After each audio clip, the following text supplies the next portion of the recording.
Hello, and welcome to the Posers Podcast, the place where we skip the fluff, say the quiet parts out loud, and dig into what really matters. This is where photography, psychology, and business collide. I'm Jody, your host, and I'm bringing you my raw takes, hard wins, and a whole lot of unfiltered honesty about what it takes to build a photography business that actually connects and makes money. So ladies, grab your headphones and get your tits up and your ears open because we are going to build something really incredible together. Okay, hello, all of my beautiful posers. All right, so welcome back to another episode of the Posers Podcast. I don't think that I'm alone in this by any means, but the majority of communication that goes back and forth with my husband each day, being that we're long distance, you would expect that it's like, I don't know, lovey-dovey voice notes and text messages and whatever, but no. It is expressed through funny memes and reels that are sent back and forth in our DMs, except his are usually not funny, even though he thinks that they are hysterical. And I don't understand this because this is a man who I truly, genuinely love so much in real life.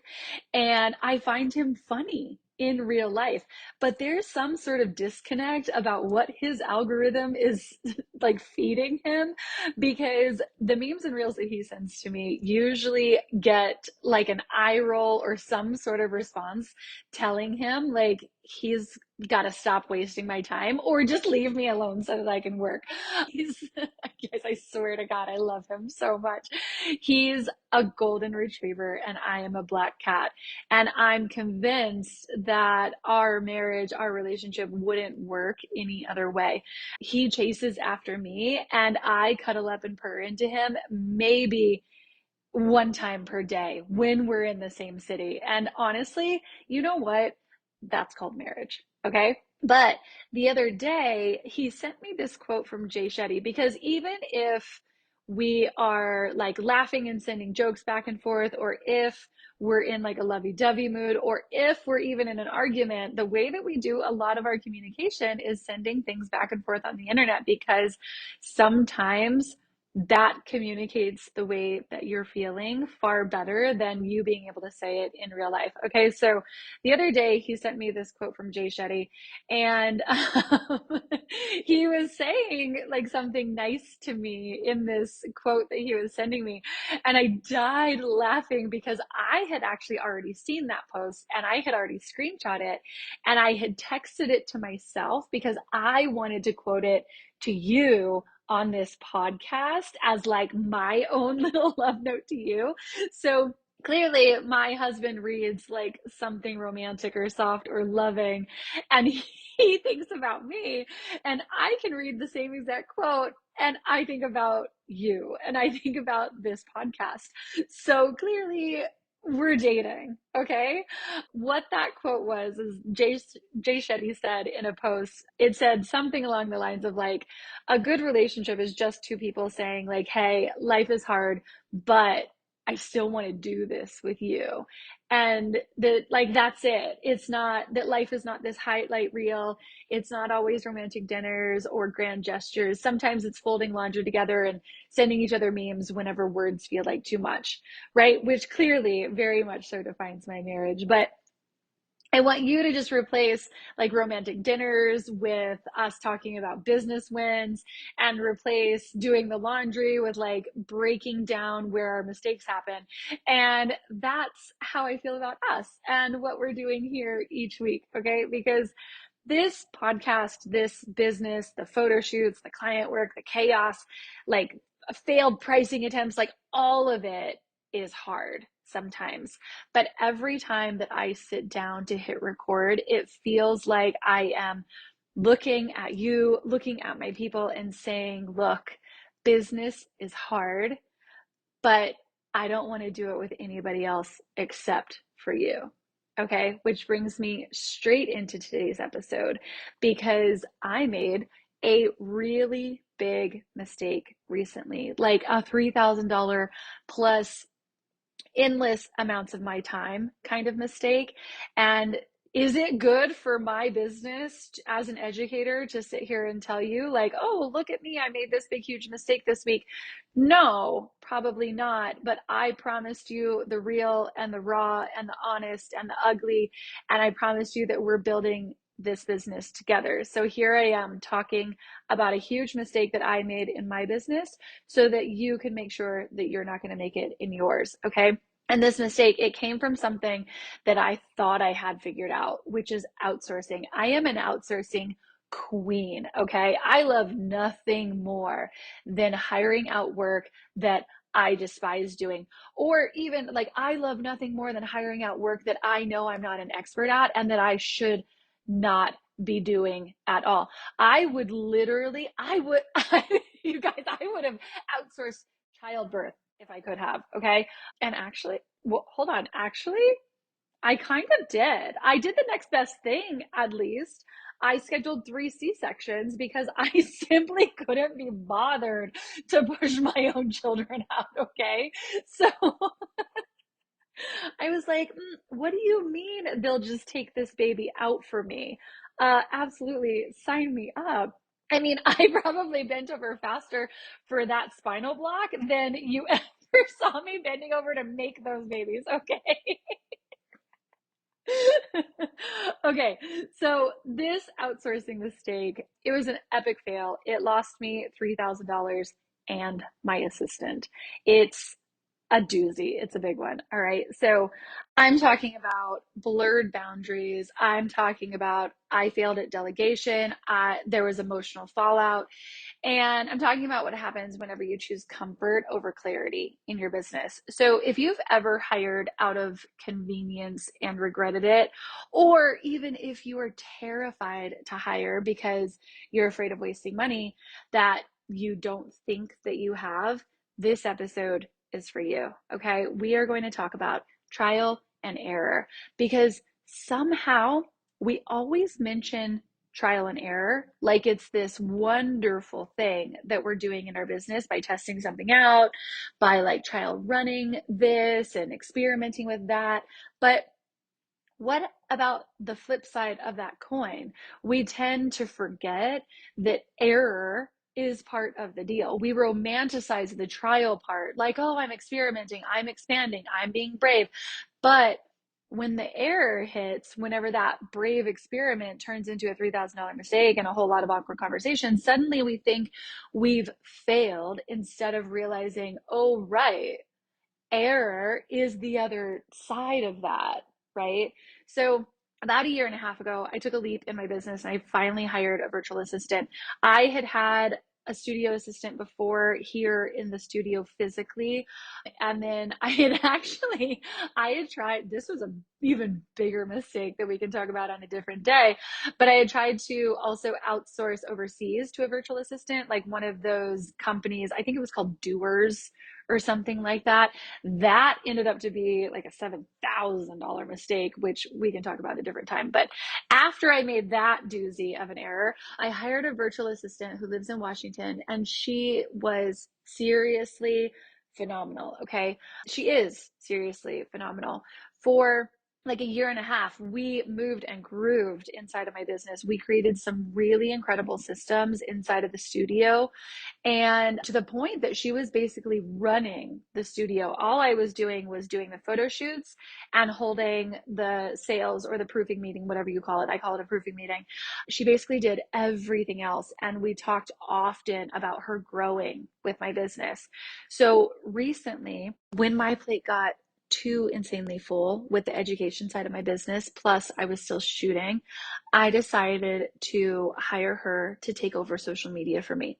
Now, this was not a crazy idea. I was not just hiring somebody who I thought I could train, or not just like handing over a job to my cousin who dabbles in it a little bit. No, this wasn't a crazy idea. She also works for a social media firm and she runs social media for a few others because she was not full time with me. She is my VA, right? So she had other clients. So this was a quick and easy decision for me to make to bring her on further. It felt really safe. It felt really easy. It felt like, why not just give someone I already trust a little bit more responsibility? Except I gave blind trust to a role that I hadn't fully defined yet. And I assumed that she understood my business and my voice and my standards and my pace just because she had worked in it. And I'm not going to take that away from her. I do feel as though she understood those things. But here's the thing, working inside your business and being able to market your business are not the same skill. And we ended up spending weeks, literally weeks, trying to force fit my brand into a system that she had built for other businesses while she was still juggling her tasks as my assistant. So there were no clear lanes defined between the roles that she was like technically my assistant, but then I was also technically her client. And that made things messy. There were no boundaries between the roles. There were no success metrics defined prior to us starting the social media relationship. It was just one big mess. It kind of looked like Pigpen's hair, just like one big overlapping and moving mess on top of my business, because I was her boss in this one sense, and I was telling her the things that were needed inside of the studio. But then I wasn't acting as the boss of what I needed from my social media, because I would then have to take off that boss hat, kind of. And then she was the one who was running the show, and she was the one who was doing everything for the social media side, if that makes sense. Okay. To be fair, that's on me. I thought that I was just being efficient, but I was actually being kind of lazy, and I was choosing comfort over clarity. I was like, okay, hey, this is your lane. This is what you do. I'm going to give it to you and you're going to run with it. But I didn't take it upon myself to make sure that I was still leading and that I was still giving the direction of where I wanted the social media to go. And this caused a lot of problems because she was creating social media for my business the way that she was doing it for these other companies and these other brands, but that's not how I wanted to have it done. So then it created this really hard dynamic in between the two of us about kind of like who was leading the ship, right? So eventually I had to pull the plug on her doing the social media, which wasn't just disappointing at that point. It then became kind of emotionally complicated because removing the social media tasks from her plate made her feel undervalued. And that tension spilled over into everything else because she felt undervalued and then was also losing out on the money that she had come to expect monthly. She decided that it was in her best interest to move on with some other social media clients that would replace that income. So now, unexpectedly, I don't have a social media system running like the way that I need it to. And now I don't have my assistant. And I'm out $3,000 in onboarding that kind of like never really took off.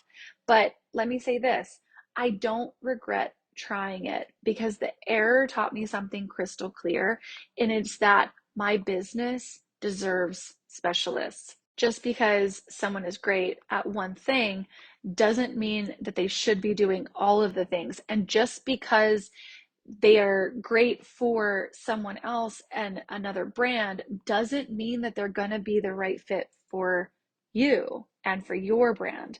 And so today we're diving into the things that photographers really shouldn't be doing themselves, from editing to bookkeeping to album design to social media. Because whenever you wear every hat in your business, you start to lose your mind. And whenever you start to lose your mind, you actually start to lose your margins also. Okay, so let's talk about what we can and what we should outsource. These are the 5 things that I think that you have no business doing inside of your business. Okay. So now that I have publicly admitted to flushing $3,000 down the drain, trying to shortcut my way into a better social media strategy, let's talk about like other places in your business that are just begging for you to let go. Because the truth is, if you're trying to do everything, you are probably doing everything halfway. So, number one on the list, obviously, I'm going to say this, photo editing. Even if editing is your literal brand signature, it can be taught to someone else. There is no way that you should be editing every single gallery. Editing is obviously top of the list for this because it's the main thing that is the biggest time suck for any photographer. And also, it's something that you're probably wildly attached to emotionally. It's at least 3 to 6 hours per client that you could be spending building your business. And I don't care if you're using AI to edit or not, and that it's faster than that 3 to 6 hours. It is still not fast enough, and it doesn't remove the emotional weight that it puts onto your shoulders. I was talking to my team the other day about how I had just hired a stylist to outsource the wardrobe styling for my fall family clients.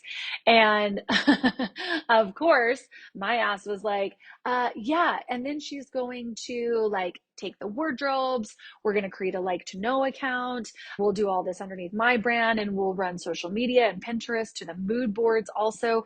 And we'll make money per click from like the styling work that we're already doing. Because if we're already doing the work, why not get paid for it? And because I always have to make things bigger and more difficult. And Erin, my business manager, explained to me the emotional weight that things carry in your business can be just as cumbersome as the physical weight. So it wasn't like, just because I had outsourced this doesn't mean that me as the CEO, that I don't feel the weight of yet another thing needing to run underneath my umbrella. Okay. So even if you are using AI, we all still have busy season looming that's coming up in the fall in the next few months. Okay. You still will have unedited galleries that are stacking up on your shoulders, and you will still feel the emotional weight of getting that task out, and you'll start to cut corners to simply get it done. And those corners that are cut are usually tied to your profit line. By outsourcing, you can still keep your presets, you can still keep your profiles, you can still keep creative control. You call the gallery, edit 3 anchor images, and then let someone else batch the rest of it. I don't care if it's a private editor, I don't care if it's photographers edit, so long as they are a professional and they know what they are doing, because we just learned the lesson not to just hand it off to someone who claims that they can do it, someone that you think you can like train them or teach them or do anything. Do not take that easy route. Get it off of your plate to a professional, because you are not the color balance department inside of your studio. You are the CEO. Okay. We are also editing. Clearly, my head is in the editing section. We are also outsourcing bookkeeping and taxes. Now, seriously, stop playing with TurboTax, okay? One missed write-off, one miscalculated quarter, one forgotten 1099, and suddenly you're explaining your culling software to like an IRS auditor. Hire a bookkeeper, get a CPA who understands your creative businesses. Let them tell you what's deductible, what's risky, and what you're missing. You should know your numbers. You should not be drowning in your numbers. I'm not spending a ton of time discussing this, because if you're doing your taxes and your bookkeeping, you are nuts, okay?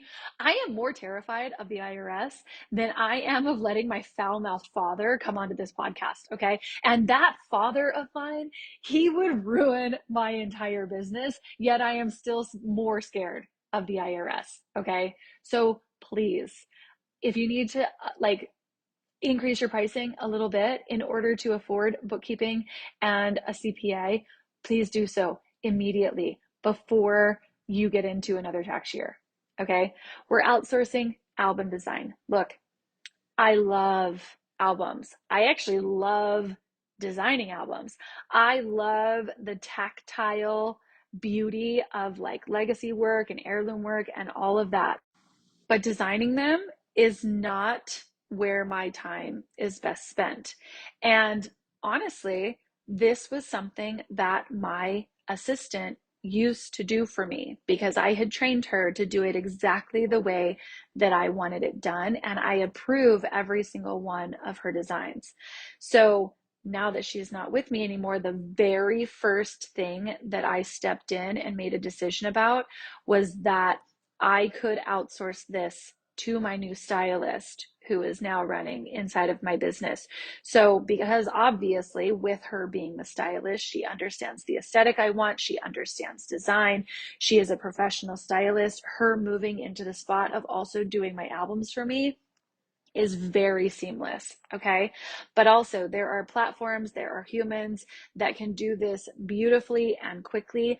And whenever you outsource it, you finally stop feeling like you're behind, not only on editing those galleries, but then getting them designed into albums and getting those shipped out to your clients. Okay, let's talk about something you might not have even considered being outsourceable, or even something that you hadn't considered, or even that you knew that somebody would handle for you, and that's print sales. Now, if you aren't running IPS, I secretly want to shake you by the shoulders and show you the way to make massive amounts of money inside of your business. But if you're not running IPS, this system will be a game changer for you. If you are running IPS, this system will make you money that could have been left on the table during your proofing meeting, because it's obviously just kind of impossible to capture every single print order that the client will make over the lifetime of their gallery in that one single meeting, okay? So if you're not offering a client gallery where people can order prints and wall art or even holiday cards, yes, even after you've had your ordering session with them, then you are still leaving money on the table. And I'm not talking about like maybe one day, someday, someone will buy a frame kind of money. I'm talking about how you can never really know when a client is ready to design a gallery wall, and your system sends out a 15% promotion for Mother's Day, and it's the only thing that they needed in order to pull the trigger. Like, you can never really know when your client is thinking that they want to do something either inside of their home or in an album or print something for grandma's birthday coming up. You can never know that until your system is automated and they're sending out these promotions for you, and that sets them over the edge. Your clients, it sets them over the edge. It pulls the trigger so that you'll get, say, a $5,000 sale without you having to lift a finger, all because your print sales company runs all of this for you. All right, I use Pass for this, and I believe that they are the only gallery sharing software that also has this really huge team behind it. They run your promotions, they run your print shop, they even do album design for you. I have monthly sales income come in from Pass that adds into the thousands of basically just bonus money because I'm doing absolutely nothing for this money. I'm talking about sales that stack up over time without you ever doing a single thing if your system is set up correctly. Okay, so once your gallery is live, then they handle the entire back end for you with printing, packaging, shipping, customer service, like the whole 9 yards. You don't touch a single thing. And also, Pass doesn't just like wait around for your client to remember to order something. They're sending automated emails before holidays, on anniversaries, during promotions like Mother's Day, which resulted in that $5,000 sale that I mentioned before. That is what happened when I set up Pass Platinum. That very same month was leading into Mother's Day. an email got sent out. It clued and triggered one of my clients who was wanting to do the gallery wall while she was in the ordering session with me, but I just couldn't get the deal closed. That email for the 15% off, that's all she needed to say yes to the deal. And I hadn't known that, and I would have never known that. But Pass sent that out, and within that first month of me signing up with them, I made $5,000. So they're also sending out emails if somebody abandons their cart. If you have no idea how you even want to set up your print store, they do it for you. They do it for free. They do it while they're on the phone with you during like a free audit call. And you can even just tell them that if you don't know how you want your print store to be set up, just tell them you want them set up exactly like mine, and they'll do that for you. And then you're done. There's no overthinking. There's no tech overwhelm. It's just more money, more automation, and more time for you to do your business. Now, is Pass a show sponsor? Yes, absolutely. Do I get a kickback if you're signing up with them? Also, yes. But I wouldn't tell you about anything that isn't doing work inside of my business. And I'll also tell you that at every single proofing meeting that I have with my clients, once we are finished, I then go over the Pass software with my client. My assistant sends out an email. Well, back whenever I had an assistant, my new assistant that I'm going to hire, she'll be sending out an email letting them know after their proofing meeting that I don't want them having their photos printed anywhere else except for Pass because of the product standard that they hold. So it means that my clients will go straight to their gallery when it's time to order something. And I just love that Pass does all of the heavy lifting for me. I'm pretty sure that you get a pretty huge chunk of money off too if you're using the link that's in my show notes. And in fact, the coolest thing about the link that's in my show notes is if you scroll down on that page, you can calculate your print store potential and you can see how much money Pass can make you. And this is getting kind of salesy. I didn't actually intend for this to be salesy. I intended to tell you about something that works so hard within my business. But I'm pretty sure also, don't quote me on this, God, Pass is going to get mad at me if I don't get this number right. But I think it's something along the lines, if they don't make you like $1,000 for the year or $2,000 for the year, then you get your money back or something like that. But again, don't quote me. They literally might jump me in a dark alley. Okay. Either way, check that link in the show notes. If this isn't something that you already have running in your business, and if you're not running it with Pass, because I just don't know that any other company in our industry is giving that kind of back-end support, okay? All right, so let's talk about the last outsourcing that we're going to hit on, which is obviously social media management, the beast, okay?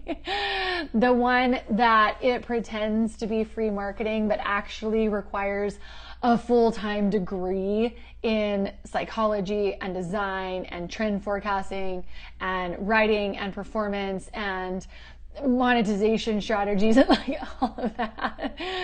Let me say this as clearly as I can. I know that hiring a team to manage your social media is expensive. I know that it is a leap, and I know that it is scary. But if you want to grow and actually build authority and demand and sales from your content, you need help. You need strategic help. You need I was gonna say professional help, like in the sense that you need help from a professional, but that just sounds like I'm saying you need professional help. Like you're crazy, which honestly, like maybe we all kind of are, okay? But it brings me back to where we started, that I tried the shortcut route. I gave my assistant extra responsibility and it backfired, and I lost time, I lost money, and you know what? Maybe I did lose my mind a little bit, so maybe I do need that professional help. But I do know that going forward, I am going to hire a social media marketing team. I'm going to hire a professional firm that does this for me.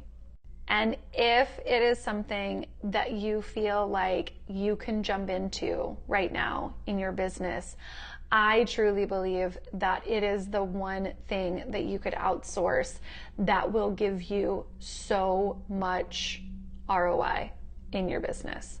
All right. So I want to wrap this up, and I want to say this.